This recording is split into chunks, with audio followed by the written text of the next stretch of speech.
वाराणसी बाबा विश्वनाथ की नगरी। यहाँ की प्रत्येक गलियों में, हर एक नुक्कड़ चौराहे पर, मंदिरों में, शिवालयों में प्रातः और संध्या काल पूजन, आरती, भजन, घंटियों के गुंजन, शंख के स्वरनाद से समूचा वातावरण बाबा विश्वनाथ की भक्ति में रंगा हुआ महसूस होगा।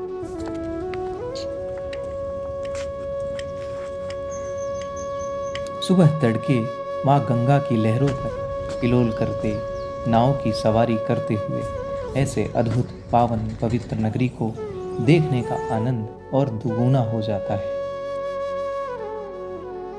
आज के आधुनिक युग में भ्रमण पहले की अपेक्षा अब ज़्यादा सुख सुविधाओं से भरा होता है। ऐसे ही सुख सुविधाओं से परिपूर्ण और सुसज्जित अलकनंदा क्रूज के माध्यम से प्रातःकाल बेला में वाराणसी के घाटों का दर्शन अत्यंत रोमांचक और सुखदायक अनुभव है। आधुनिक सुख सुविधाओं से सुसज्जित अलकनंदा क्रूज ऊपरी और निचली 2 दर्शक दीर्घाओं में बटा हुआ है। यात्रा की शुरुआत होते ही ऊपरी दीर्घा में जाने की अनुमति मिल जाती है।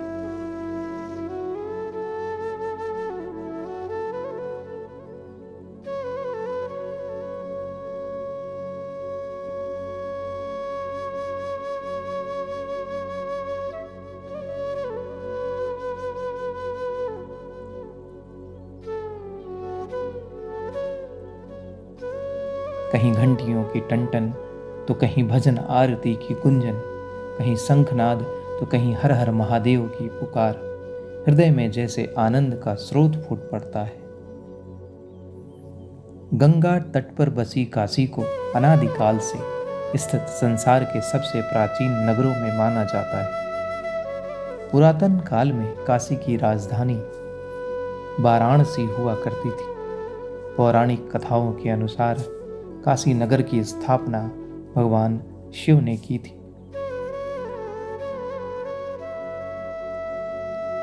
स्कंद पुराण, रामायण और महाभारत सहित प्राचीनतम ऋग्वेद में नगर का उल्लेख आता है।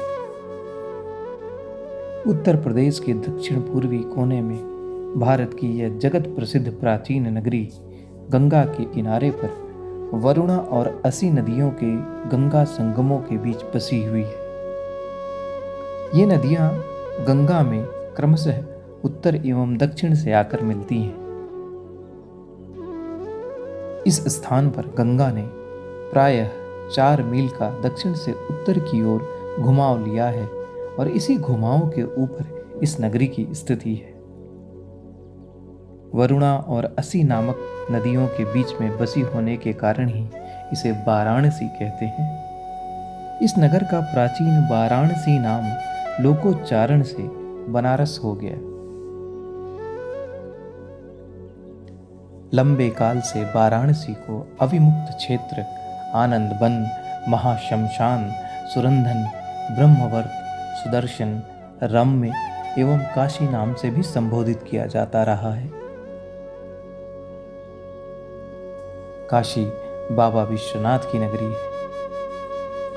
महादेव माता पार्वती से काशी का गुणगान करते हुए कहते हैं, सर्व क्षेत्रेषु भूपृष्ठे काशी क्षेत्रम चमे वपुः। भूलोक के समस्त क्षेत्रों में काशी साक्षात मेरा शरीर है। भगवान विश्वनाथ कहते हैं, इदम मम प्रिय क्षेत्रम पंचक्रोशी परिमितम। 5 कोस तक यह विस्तृत क्षेत्र काशी मुझे अत्यंत प्रिय है। काशी नाम का अर्थ भी यही है, जहां ब्रह्म प्रकाशित हो।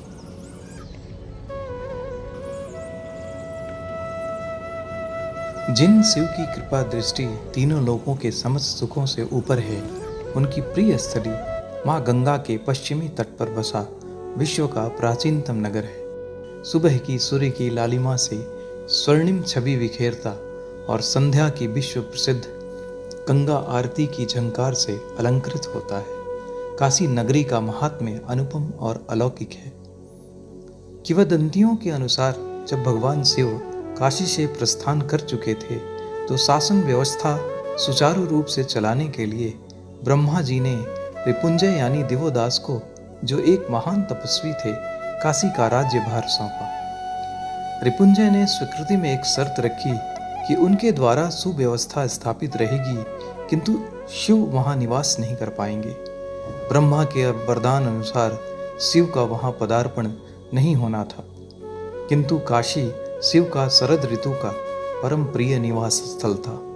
शिव ने 64 योगिनियों को दिवोदास को भ्रमित कर सुशासन में कुव्यवस्था उत्पन्न करने के लिए भेजा, जिसके फलस्वरूप ब्रह्मा का वरदान समाप्त हो जाता और शिव वहां निवास कर सकते।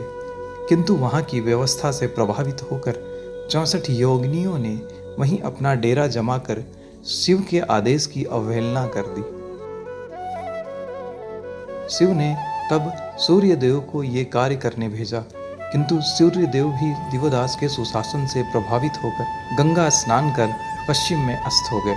इसके पश्चात शिव ने अपने गणों को भेजा।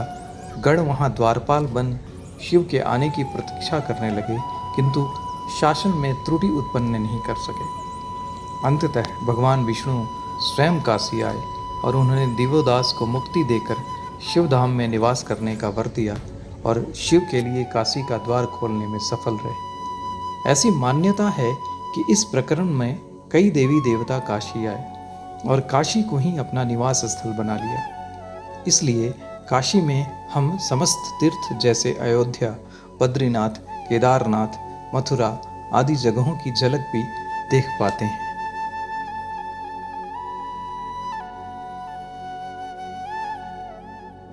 मुक्तिदायिनी काशी की यात्रा, यहाँ निवास और मरण तथा दाह संस्कार का सौभाग्य पूर्व जन्मों के पुण्यों के प्रताप तथा बाबा विश्वनाथ की कृपा से ही प्राप्त होता है। यहाँ शरीर छोड़ने पर प्राणियों को मुक्ति अवश्य मिलती है।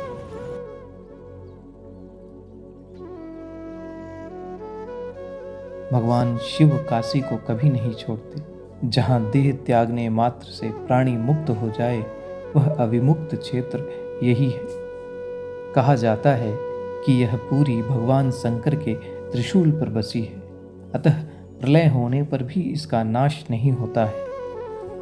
स्कंद पुराण काशी की महिमा का गुणगान करते हुए कहता है, भूमि स्थापिन यात्र भूस्त्रिदेवतो प्यू चैरध स्थापियाः या बद्धा भू विमुक्ति दायस्य यूर्यम नृत्यम श्याम मृत्वा जंतवः या नित्यंत्री जगत पवित्र तटिनी तीरे सुरे सेव्यते सा काशी त्रिपुरारी राजनगरी पायाद पायाद जगत। जो भूतल पर होने पर भी पृथ्वी से संबंध नहीं है, जो जगत की सीमाओं में बंधी होने पर भी सभी का बंधन काटने वाली मोक्षदायिनी है, जो महात्रिलोक पावनी गंगा के तट पर सुशोभित तथा देवताओं से सुशेवित है। त्रिपुरारी भगवान विश्वनाथ की राजधानी वह काशी संपूर्ण जगत की रक्षा करे। महर्षि अगस्त्य, धन्वंतरि, गौतम बुद्ध, संत कबीर, पाणिनि, पार्श्वनाथ, पतंजलि, संत रैदास, गोस्वामी तुलसीदास, शंकराचार्य, महर्षि वेदव्यास, वल्लभाचार्य, इन सभी दिव्य आत्माओं का काशी से संबंध रहा है, किसी का जन्म से तो किसी का कर्म से। फाल्गुन शुक्ल एकादशी को काशी में रंग भरी एकादशी कहा जाता है। इस दिन बाबा विश्वनाथ का विशेष श्रृंगार होता है और काशी में होली का पर्व काल प्रारंभ हो जाता है। एक देश स्थितम यथा मार्तंड मंडलम दृश्यते सवर्ग सर्वै कांस्यास्य विश्वस्य सरस्तता। जैसे सूर्यदेव एक जगह स्थित होने पर भी सबको दिखाई देते हैं, वैसे ही संपूर्ण काशी में सर्वत्र बाबा विश्वनाथ का ही दर्शन होता है।